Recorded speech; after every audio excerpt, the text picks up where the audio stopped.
As we'd mentioned last few sessions, we were able to secure Brother Cliff Goodwin to come and speak to us tonight concerning the hurricane relief that we had presented to this congregation. And as usual, you responded very well, as you always do, to the request that was made. When Cliff and I talked about the possibility of aiding in this effort, I said, roughly, what are you talking about? How much money are you looking for? We raised about 4 times that. And that's the benevolence of this congregation and the heart of this congregation. We're very thankful for that. So I was thinking that Cliff and maybe Beth and maybe his son Cade would come, but it looks like we got a whole pew full of folks from Mount Ronington, so we're happy for that.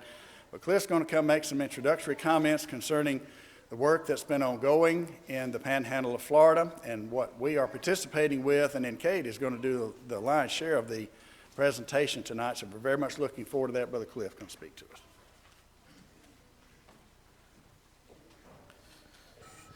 Brethren, it is so good for me to be back with you here at Bremen.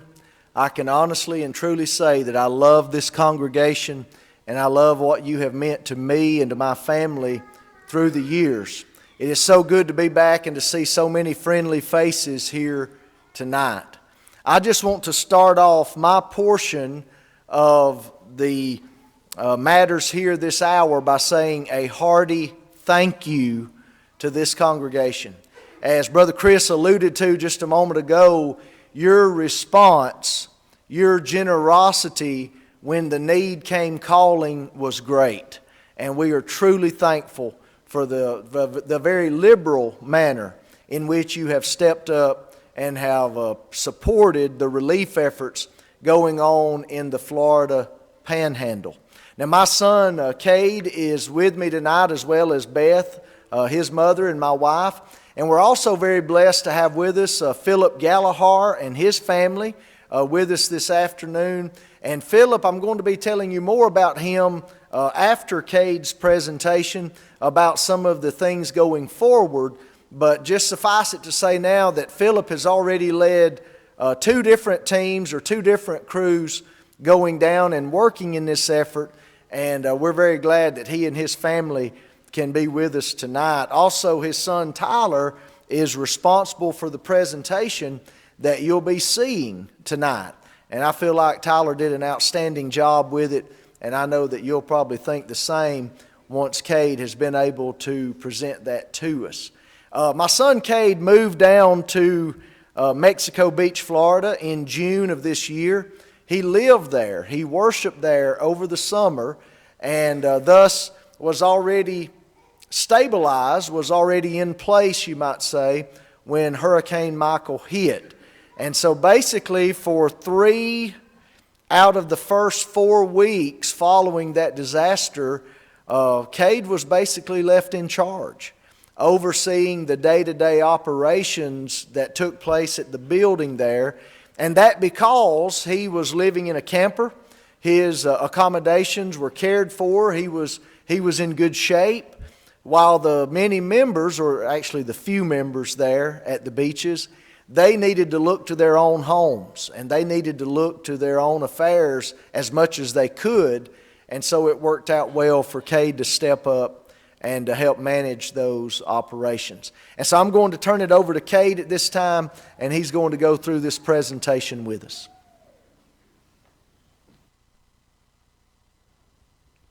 All right. Did I turn it on? I think so. Okay. On behalf of the congregation at the beaches and on behalf of this community here that I'm about to show you, I want to offer a big thank you. Congregations like you have no idea how much you helped us. We could not have done what we were able to do if it wasn't for y'all and for y'all's support. Let's get into it. This right here is our church building. It's pretty small, and it's out in the woods, kind of. It's pretty rural.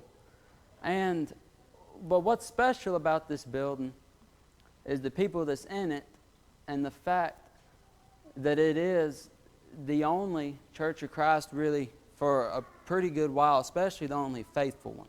And so we were glad we were able to be there, and we were glad we were able to help. So this is the face of our operation here. This is what y'all helped so much in. A few facts about Hurricane Michael. When it hit on October 10th, the highest winds that were recorded before everything got knocked out, all the recording equipment got knocked out, was 155 miles an hour. The total fatalities was about 45. And that's not just Florida, but that's some in Georgia, maybe some beyond Georgia, but a lot of it was Florida and a lot of it was Georgia. The damages here beyond human life are about $14.58 billion. Here at Tyndall, the Air Force Base at Tyndall, which is just right up the road from us, was hit pretty hard. And then you see $3.3 billion in insurance claims, and then $5.18 billion agricultural and timber damages and losses. And we will see some of that more in the picture, in the slideshow. Hurricane Michael was categorized as a Cat 4, but it's very likely before it's over it's going to be upped into a Cat 5. But that's just how far the equipment made it. It wasn't long after the storm hit that the weather equipment was damaged and not usable anymore. It was the largest, the strongest ever to hit the Florida Panhandle. Now, there were some big ones to hit on the Atlantic side, but this was the largest one to hit us on our side. Here you see Hurricane Michael as it hits mainland Florida. All right, Mexico Beach is just right in here. Let's see. Mexico Beach is just right in here. It had already come over, and our church building is somewhere right off in here. So we were right in the path of this storm, right on the worst side of this storm as it came through over land. All right, on these next few pictures, I'm going to show you of the damages and of some of the people. The pictures are kind of laid out. They were starting to take the pictures up here in Dothan, and they traveled on down through Mariana, which is right in here, on down to Mexico Beach. This says Port St. Joe. That's about 100 miles from Dothan, and it's located right in here. Okay? But the church is located here in that red dot in Mexico Beach. Getting into the timber damage. This right here is not far out of Dothan, and you can already see some of the damage that the storm caused. This right here is everywhere. From Georgia to Alabama to Florida is just damage from Dothan. You saw how far inland Dothan was. There's damage like this. And it just gets worse the further down you go. This is a house just south of Dothan, north of Mariana, that the roof was totally picked up off of. And you see remnants of it everywhere. The big oak trees here blown over. Now this is Mariana, Florida. We're getting a little closer to us now, a little bit. Mariana is still about 50 miles inland.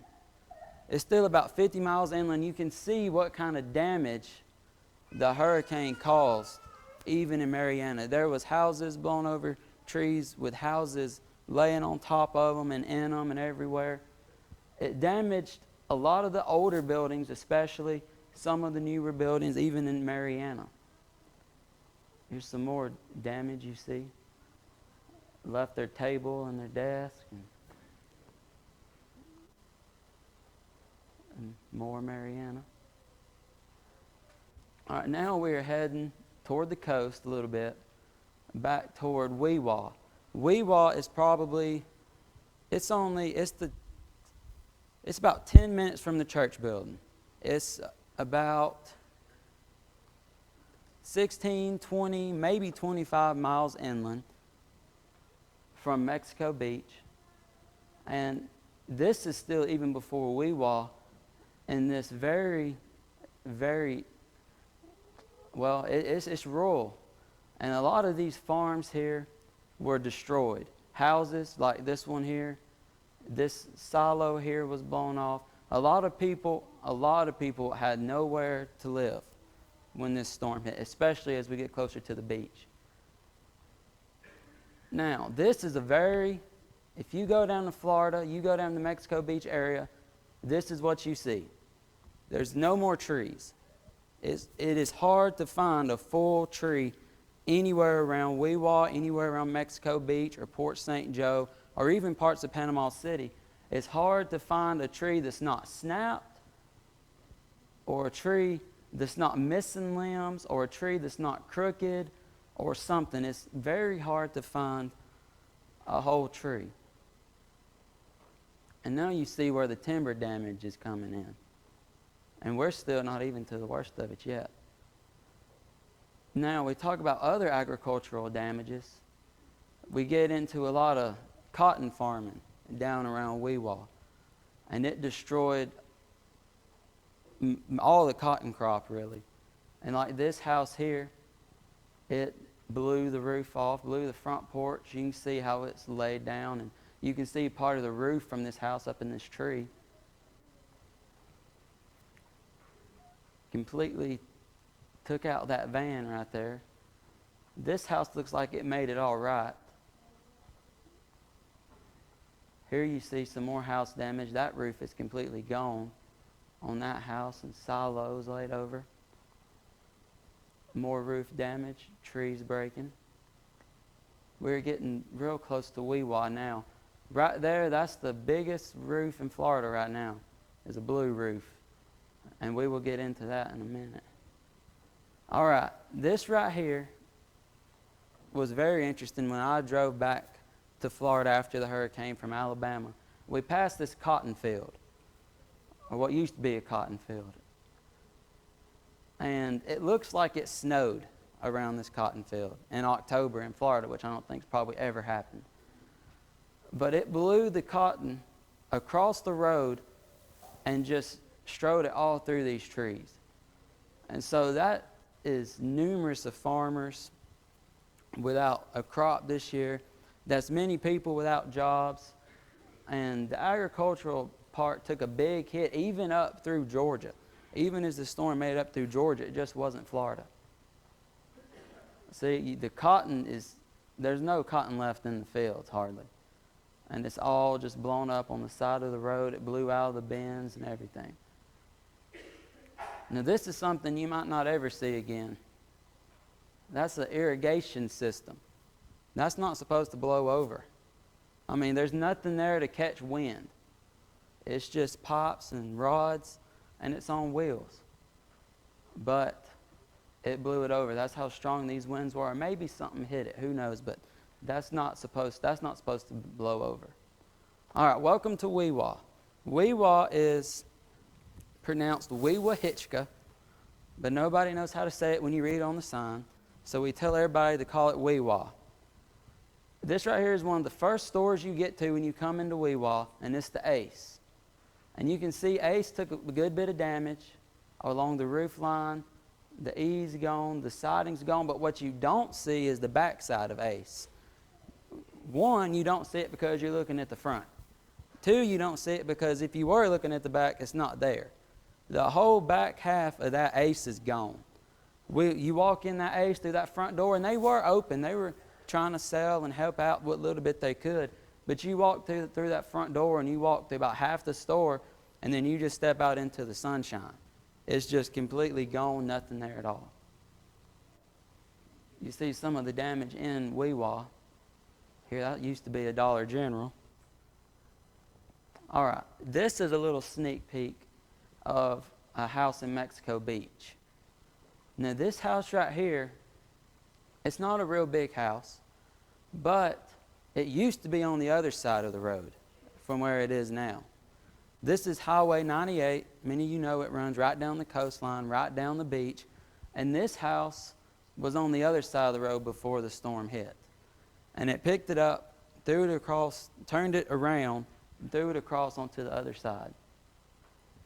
I don't think it took too much damage on the inside because they said they were actually going to try to move that house and put it back. I don't know how that's going to go. But all right, a little bit further into Mexico Beach here, on the coast, a lot of these big new condo buildings are still standing, as you can see like this. Now, they took a lot of damage, a lot of roof damage. I have friends that own a condo in Mexico Beach, and it's going to have to be completely gutted. The bones are still pretty good, but the condo is going to have to be completely gutted and redone.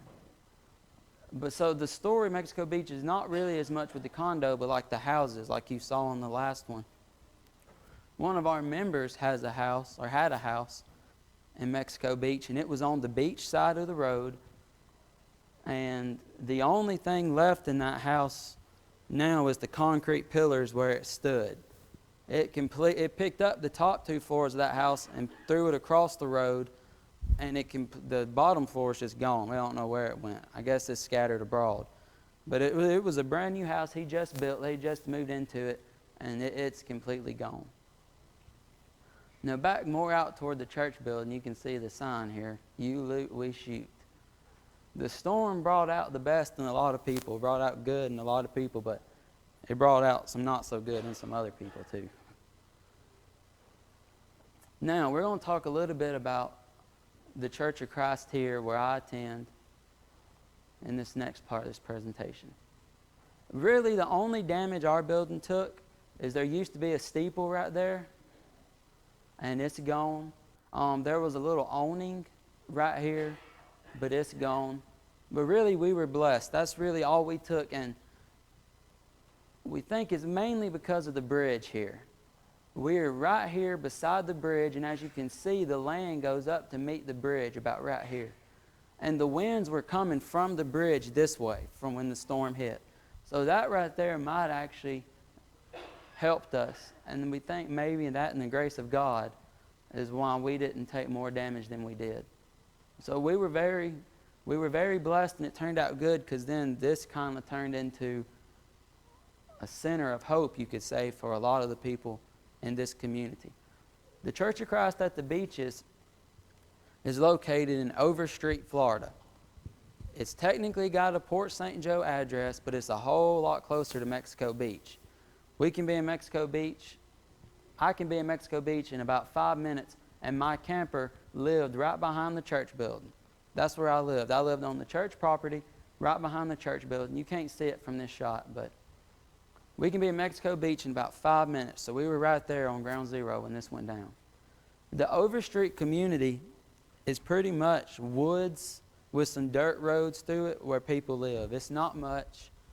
And because of that, this little congregation here and y'all who helped were a big light to the people here in this community. And I'll tell you why more than anything. Because the Overstreet community took a lot of damage, a lot of trees down, a lot of houses were destroyed. And because Mexico Beach was so close, all the government aid went to Mexico Beach because they got hit very hard. There was not any FEMA support in this area where we were. There was very little Red Cross, and it was pretty much, there was us here, and then there's a fire station behind us about 50 yards that handed out stuff. This right here is the view of the building from the bridge. You see our building here, and you can see the trees. This was all just big pine trees as far as you can see, and you can see them broken and broken and broken. Trees like this one and this one. We're blessed that they fell that way and they didn't fall this way on the church building. That's what we were worried about, but we were worried for nothing. This is our congregation here. This is most of our congregation at the Beaches. We're small. We're about 30 members. Now in the summertime we can have anywhere from 50 to 60 with visitors. But our main members, our members there that live in Florida, this is them with the exception of this woman here. This woman attends at Forest Park in Valdosta, Georgia. But everybody else here, these are our members. We were blessed. Not all of our members took any serious damage. There were a few, and I'm going to show you who they are in a second. But like me right here, my camper didn't take any damage. Mr. Kirk right here, his house didn't take very much damage. He lost his trees, him and his wife. That's Mr. Kirk and Miss Francis. Now, these two people right here in the shade, you can't really see too well, but that's Chuck Griffiths, and that's his wife, Brenda. They live in St. Joe Beach, which is it's neighbors to Mexico Beach. They're right there beside each other. And their house flooded. Their house flooded, and it didn't flood much. It flooded probably 3 or 4 inches. So they had to take everything out, and they had to pull up their floors and cut the sheetrock out from around the bottom. And their house took a good bit of damage.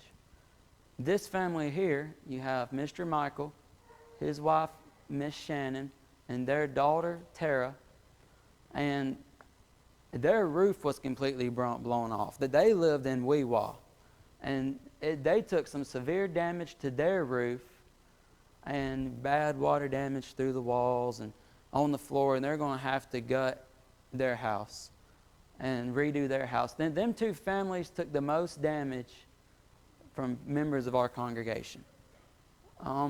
Mr. John here, he lived in St. Joe Beach too, but he lived more inland.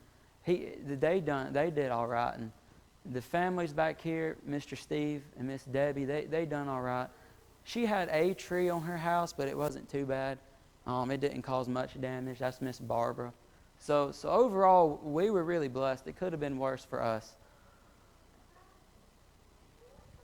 After the storm, and after the relief started going on the church building, and it wasn't but the day after the storm, and our members here started cooking for people.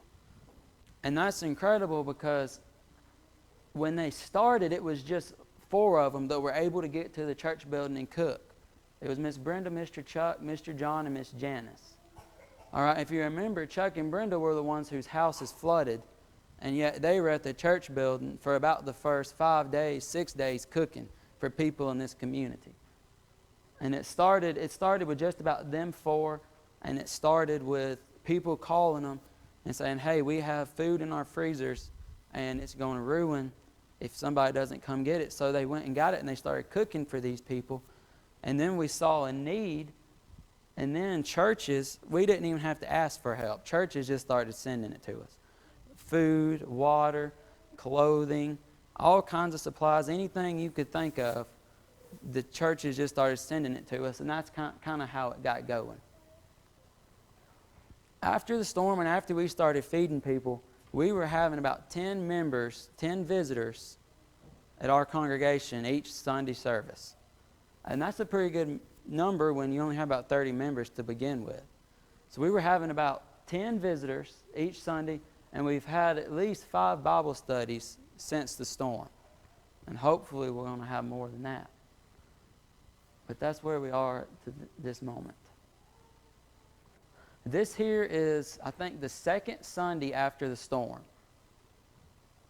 And normally our congregation, it ain't really going to even fill up that left side with just our members.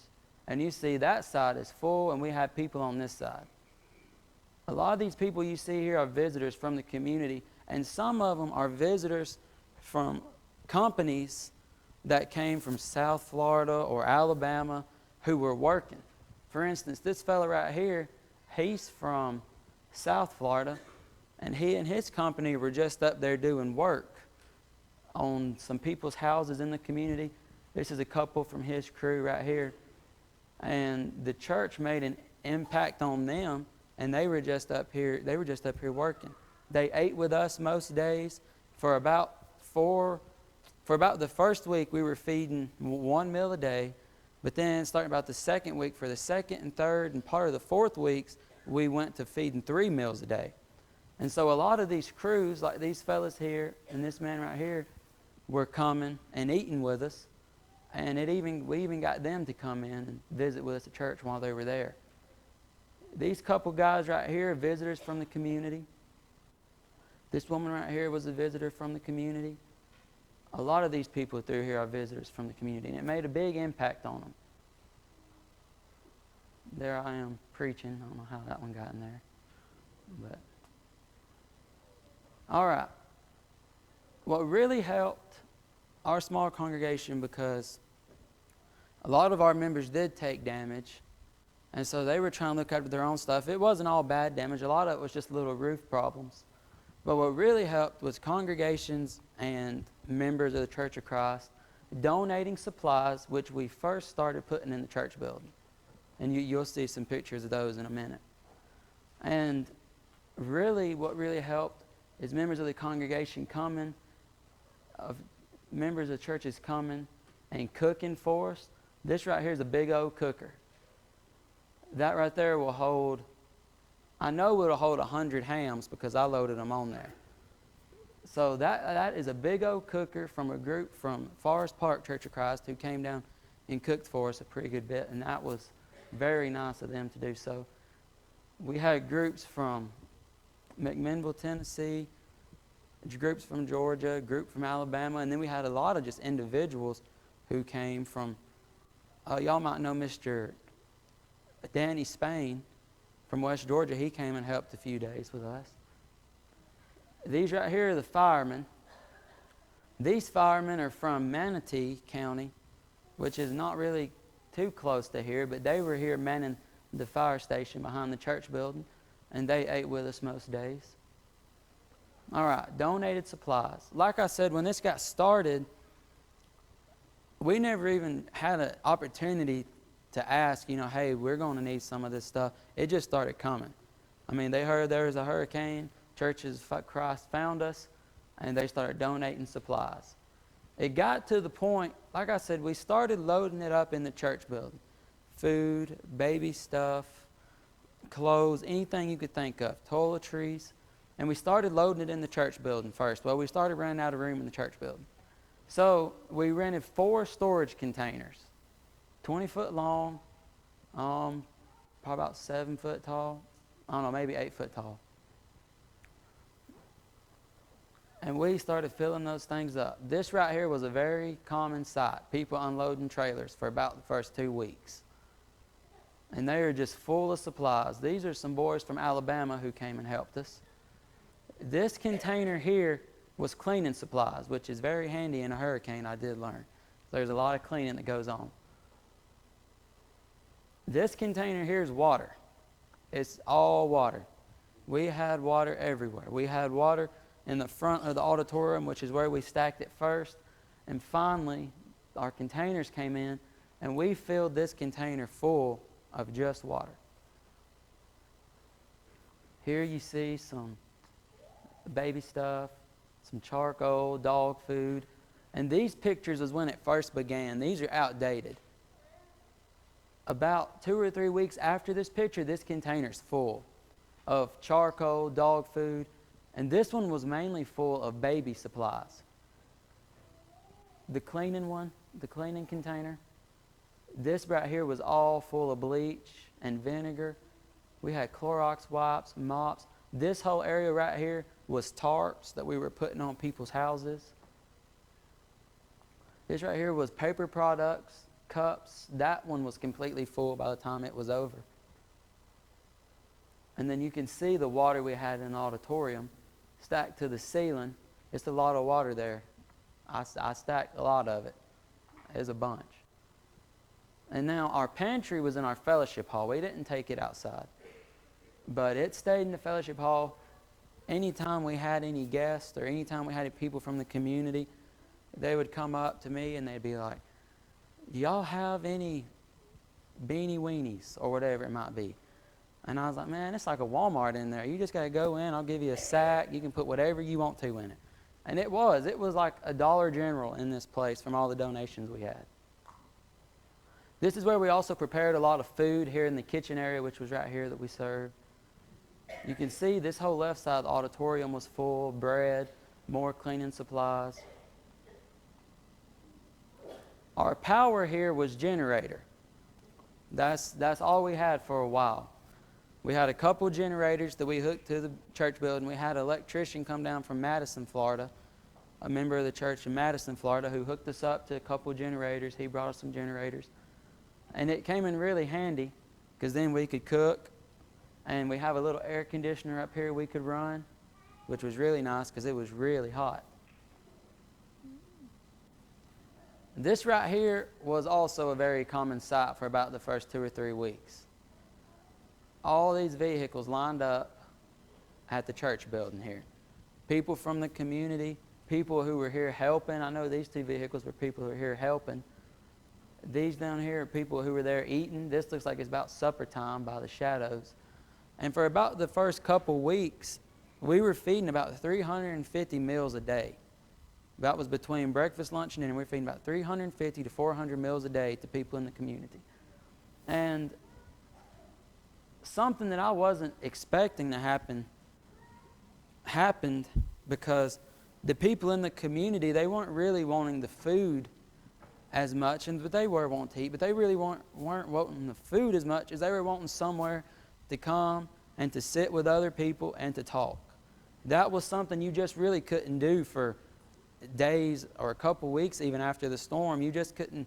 There wasn't much just sitting down, eating with one another and having a conversation one with another, because there was no power, so nobody was really cooking, and there was no communication whatsoever.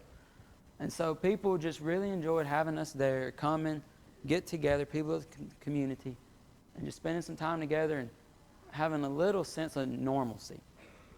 We're going to look at the work here for a minute. Like I said, we had people who came and brought cookers, and that was a big help, because without people coming and people donating, we couldn't have done what we were able to do at all. And we wouldn't have been able to make such an impact into this community. This right here was our serving line. People would come in, we'd serve them whatever we had. And I'll be honest, I lived down there for about 6 months before the hurricane, but I ate better during the hurricane than I did when I was living by myself, that's for sure. I mean, it was good food. Here's our firemen. They came a lot of times and ate with us most meals. We had a lot of firemen that would come and eat with us. We had a lot of first responders and power company people, linemen, would come and eat with us through the day. Now, this right here is a little bit of what we were doing beyond the church building, beyond feeding people. We had people who would go out and to even work on people's houses like this. This right here was a man's shed where he kept most of his stuff. And this man right here who owns this, his name is Mr. Wayne. Mr. Wayne is not a member of the church, but he lives right across the road from the church building. And he has been there every service. He has probably been the visitor, our most faithful visitor, if you can say that, I guess. He has been visiting every service since the storm. And you see here, this right here is Mr. Steve. He's a member of our congregation, 65 years old. He got a bad back, and you couldn't keep him off this roof. He just had to get up there and just had to work. I mean, you couldn't have pushed him off the roof. He wasn't coming down. And he was up here working, and then when he finally got down, he started handing up plywood. He didn't know what to do if he wasn't working. This right here just shows a little bit of the force of this storm. You have a big old pine tree laying down, and then this piece of tin is at least 4 inches deep into this pine tree, maybe 6. We know it was at least 4 inches deep into this pine tree here. This right here is the Overstreet community. The Overstreet community is kind of poor, especially when you look at Mexico Beach and Port St. Joe. And a lot of people were living out of campers after the storm. I know there was one family in the Overstreet community who it was a husband and wife and their 4 kids, and then the wife's parents, and their house was totally destroyed. And the kids, it was a little pop-up camper. The kids were staying in the camper, and the mom and dad and the grandparents were staying outside on a mattress on the ground underneath one of those pop-up canopies. Not even a full tent, just one of them pop-up canopies. This right here is another house. You can see the damage here in the community around the church building. These boys right here were part of our group. They came up from Alabama to help us. And what we done is not only did people come to the church building and get what they could, what they needed, we also went out in the community because some people wouldn't leave their house. because some people were afraid of looting or whatever it might have been. Some people didn't have the health to leave their house. And so we would make trips out there in the community delivering water, gasoline, food, whatever they might need. Here you see, this is a woman's driveway right here. Her house is right back off in here. And she couldn't, we'd already started clearing it some, but she couldn't even get out of her house. Here's some boys making some deliveries. That's one of our members' houses there. An old lady by the name of Miss Shirley. Really sweet old lady. Her house didn't take much damage. This is Mr. Wayne, the man I was telling you about. And this is one of our members, Chuck. He's the one whose house flooded. Now, I want to tell you a little bit about Chuck, and I told you a little bit beforehand, but his house flooded. He had to pull everything out of it. But he couldn't work for his own house because he was working on somebody else's stuff every day, all day, for weeks. This is Mr. Wayne's house. His carport fell down. This is Mr. Wayne. This is one of our prospects here. And Mr. Wayne is the same way as Mr. Chuck. They were both every day out there working on somebody else's house. Every day, and there was a lot of people like that. They wouldn't work on their own stuff or working on everybody else's. They tried to pick Mr. Wayne's carport back up and attach it back on, but it didn't work too well, so it ended up back on the ground, and they're going to have to build another one. This man right here, I didn't have the privilege to meet this man. I was stuck at the church building most of the time. But this man right here is a disabled veteran, and he's living out of his truck because his daughter is 8 months pregnant, and she lives in this camper back here, I think, or did she live in the camper? She lived in the camper here, 8 months pregnant, no way to get to a hospital for days. First of all, till all the trees were cleared. And this man right here, he's very limited on his left side here. He can't really use it too good, but he was living out of his truck to take care of his 8-month-old pregnant daughter during all this. All right, we're going to take a minute and we're going to look at Juan. This is Juan. He lives 2 doors down from the church building, and he was my little shadow for most of the days I was there. He was a worker. I mean, you would have been surprised at him out there working. He got out. This here's Juan's house.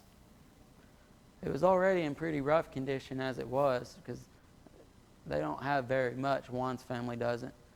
But this is a group from us who were out putting a blue roof on his house. But Juan was at the church building every day, from sun up to sundown, just because he had to go home at night. So he was there every day helping any way he could. He'd follow me around, and I'd tell him stuff to do all the time. And he never complained. He never said anything. Juan rode out the storm in Mexico Beach. Juan and his family rode out the storm in Mexico Beach, and they got back to their house. And their house took some damage, but it wasn't too terribly bad. But he's just an incredible boy, and he's been coming to church with us since the storm also. And we hope that we can keep him there and that he grows up with us, coming to church with us. This is just a little bit more. You see the sunset, and the damage was bad. But you know, one night I was out looking at the stars, and you know, you was looking at the damage, and the damage was pretty rough in most of the places. But you know, you still got to go out in the evening, see the sunset, and then at night and see the stars. And you could see the stars real good because there wasn't any power, so there wasn't any lights to block it. And it kind of makes you appreciate God and His power more so than ever when you can see all this stuff that had happened, but yet you can still look up at the stars and realize, you know, everything's going to be okay. God's taking care of us. And it was really a peaceful feeling. That's all the slideshow we have. So one more time, I want to thank you very much for this donations, for the support y'all have given us. The men of the congregation, I talked to some of them today, and they wanted to thank you. The people of the community, you saw a lot of pictures of the damage to the trees and the houses, but you didn't see much of the damage to the people themselves, and it hurt a lot of them people, whether it really hurt them physically or emotionally, and it tore a lot of people down. It brought a lot of people to their knees. And the people of that community were so thankful for what we and for what y'all have done for them. I had at least 5 people, it might have been even more than that, who came and literally was crying on my shoulder throughout this process, thanking us and thanking people who had donated, other churches who had donated for what we had done for them. Because a lot of them, like I said, were living out of tents. A lot of people were living out of tents at this time. A lot of people lost their jobs. And so they were very appreciative. That is all I have. I'm going to turn it back over to my father. Thank you very much.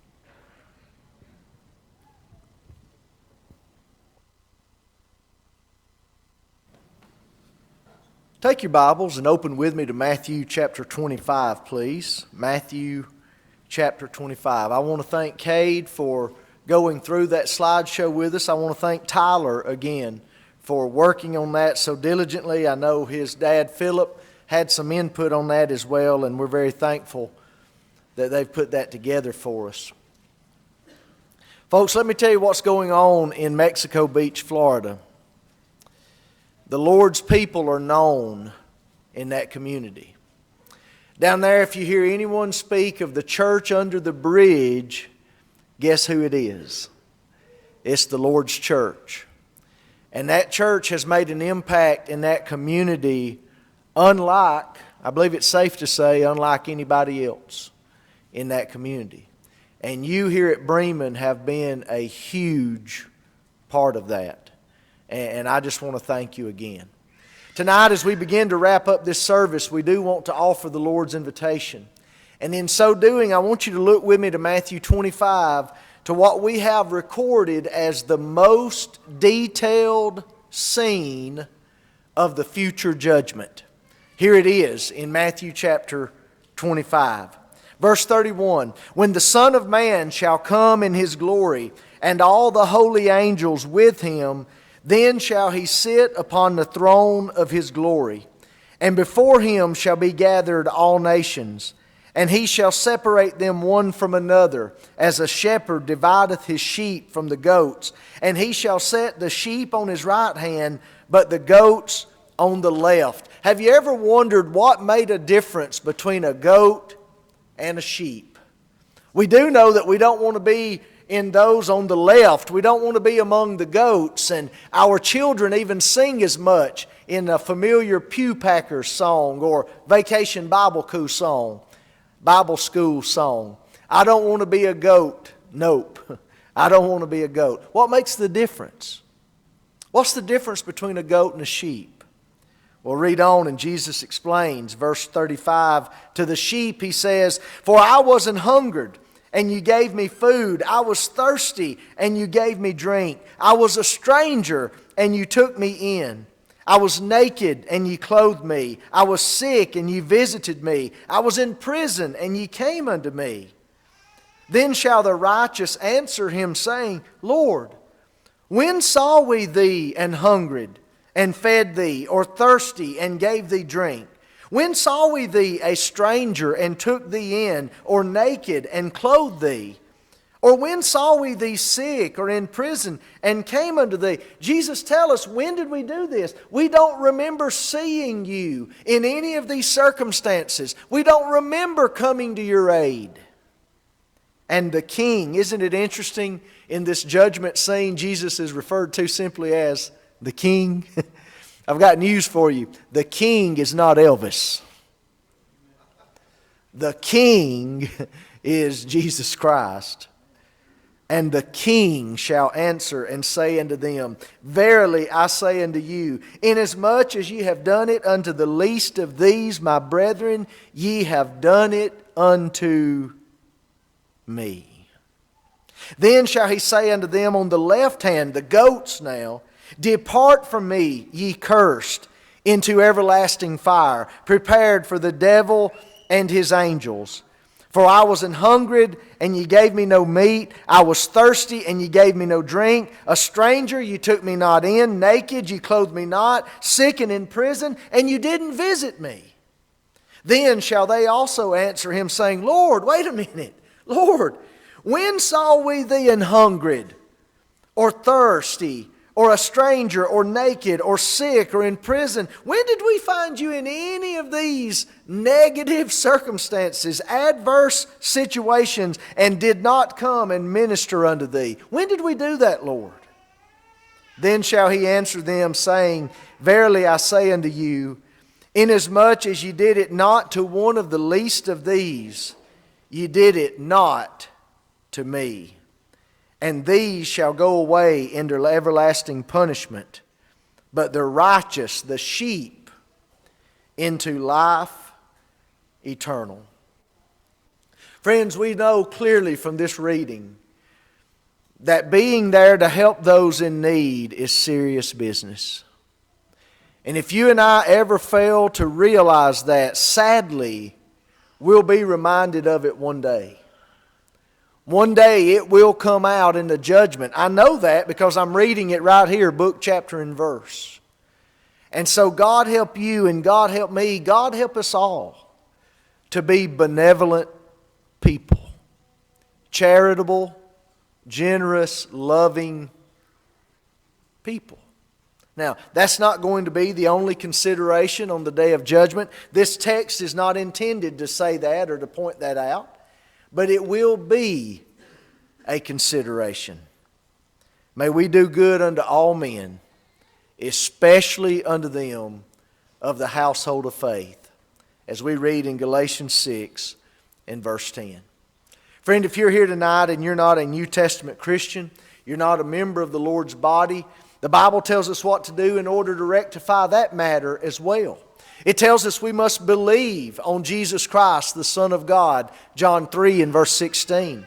It tells us that we must repent, making that conscious decision of the will in which we decide to turn away from the practice of sin, Acts 2 and verse 38.